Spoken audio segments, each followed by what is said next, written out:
Okay guys, so I've been thinking about starting a YouTube channel or a blog or writing some type of book.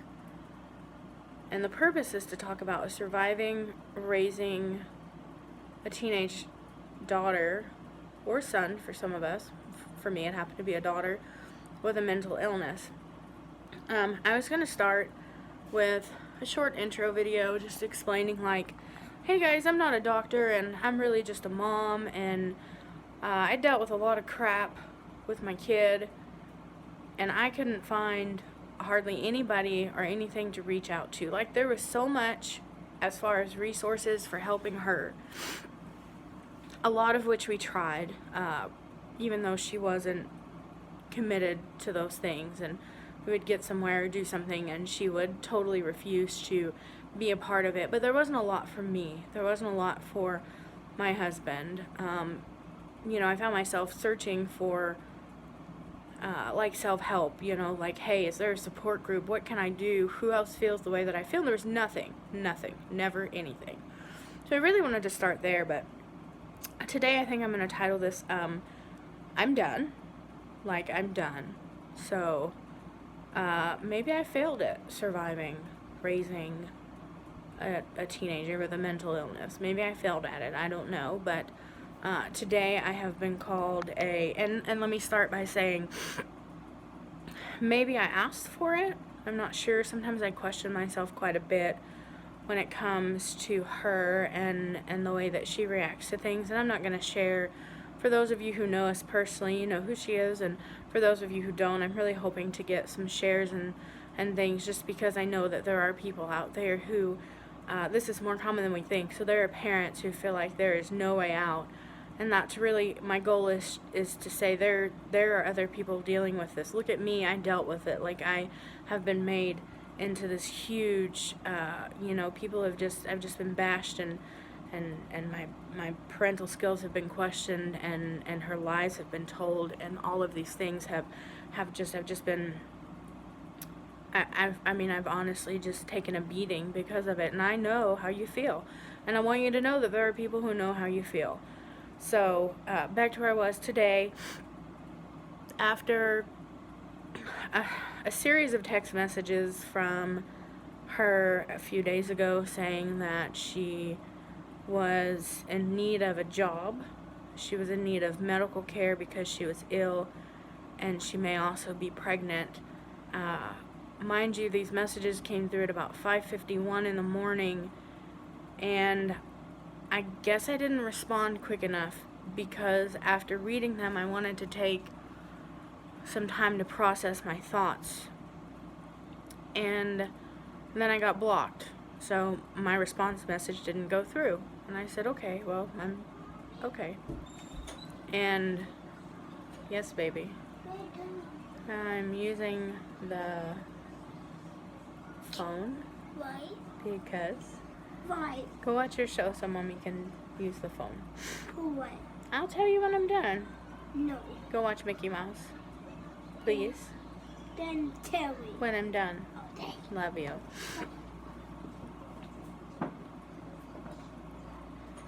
Anyway, so she blocked me, and then the next morning, maybe a little earlier in the morning, I got another message, and I can't quite remember. No, I think the first set of messages was, hey, you're a piece of crap. I don't have my social security card. I can't get my social security card without you. I don't have money to take you to court to become emancipated. And thanks for nothing. And then the second series of messages the following day was, hey, I need medical attention. I think that I might be pregnant. I have a fever. Attention. Talk to me. Look at me. But I was blocked, so I couldn't respond. I know I was blocked because my messages weren't showing delivered. And then yesterday I said, just spontaneously, I love you. And she wrote me back and she said something to the effect of, I love you too, but I'm not sure how you got unblocked. And I was like, I didn't respond to that part of her message. And then this morning, I guess I was feeling bad for myself. And I actually apologized for being her mom. I said something like, I love you, and I'm sorry you got me as a mom. And I just pray that you take care of yourself. And in response to that, I got, you're a disgrace to society. You're so weak-minded. You're a bitch. And I decided today I'm done. I'm done. So the story behind her Social Security card is she's 17 now. She needs to get a job because she willingly moved out of our home. And she can't because she's misplaced her Social Security card.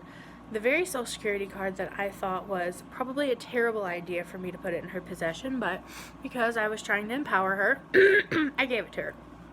And she lost it because she bounced from house to house and couch to couch, and it's gone. And she has failed to be able to get a new one. I went and I spent like 3 hours at the Social Security office one day and was not able to get it without her.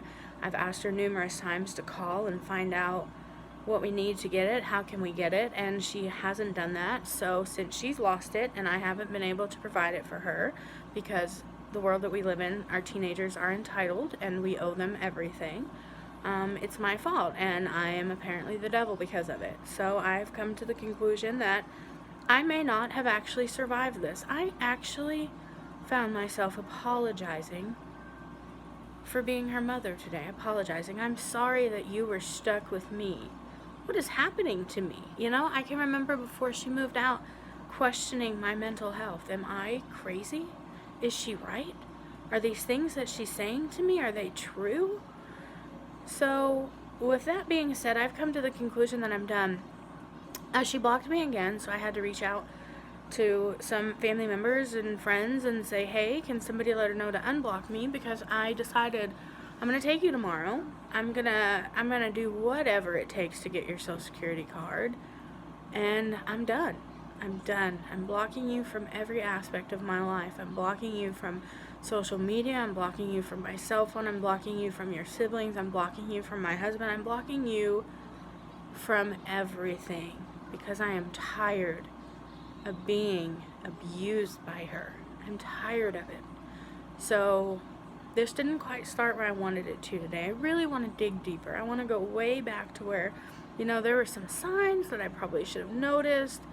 There were just these things that we all had to endure because she couldn't control the way that she responded to a situation because of her mental illness. There are areas where she refused treatment. There are, there's this, she doesn't live with us now, and there are drugs involved, and just whatever it is that she's doing, she's out just doing what teenagers do, I guess. But I really felt like it was important to tell my story, because though really it's her story, it is her story, but I had to live that story too. So that's one thing that we spoke about, where I would talk to some of the kids that I taught at church when she would, mention some of the things that she had gone through, because we're talking like self-harm and experimenting with same-sex relationships and drug abuse and drinking and lying and sneaking out and fighting and skipping school. I mean, the whole 9 yards. So when she was going through a rather good phase and she was able to talk about her self-harm, one of the things was, this is her story, but I lived through that too. So this is my story too, guys. So I would like to share my story. I would like to, in detail, go through the things that I lived through and talk about how I survived them and the emotions that I felt with them and the tears that I cried and, the times that I prayed and the times that I couldn't. Like right here, right now, I can't. I'm done. I text our pastor and I said, pray for her. Here are the screenshots. Pray for her because I'm done. I can't do it anymore. So hopefully at the end of this series that I plan to start, I will be able to talk about how I did survive raising a teenager who battles mental illness and who struggles with addiction. Today I'm not feeling that way. I'm really not feeling that way. It's hard to read your teenage daughter telling you that you're a disgrace to society and and you're weak-minded and all of these things when you know that you're the opposite. I am absolutely none of those things. So I'm going to end this with, I hope that you guys will tag along for the ride and that I can share my story. I hope that some of you, can question and comment, and I can help support you when you need it, and vice versa. And for those of you who have been personally involved and fed just an enormous amount of bull crap, I'm here to clarify what actually happened. I'm here to talk about the life that I had to live. I'm here to share with you the traumatic experience that I endured while trying to survive raising my daughter. And I'd like to really stress the fact that if you have questions or comments or concerns, why don't you ask? Why don't you come to me? If you want to go to anybody regarding her, you want to ask, can she go, can she do this or can she do that, or can I get her involved here? Why don't you start with me? Because I gave birth to her and I've raised her for the last 17 years and I know her better than anybody does. So with that being said, guys, thanks for listening. Feel free to share. I will be back on. I will definitely respond to your questions and your comments, and if there are topics that you would like to, to talk about, then please feel free to comment.